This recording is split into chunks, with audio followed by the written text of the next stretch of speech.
நெஞ்சிலே நெருப்ப வச்சா நீரும் அணைக்க முடியுமா? கண்ணிலே முள்ளு தைச்சா இமயம் மூட முடியுமா? பாரத கதையும் கூட பழியில் முடிஞ்ச காவியந்தான்.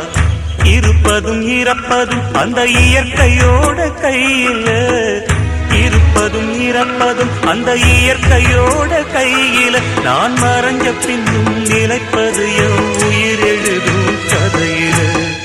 சந்திரனே சூரியனே நட்சத்திர நாயகனே, சந்திரனே சூரியனே நட்சத்திர நாயகனே.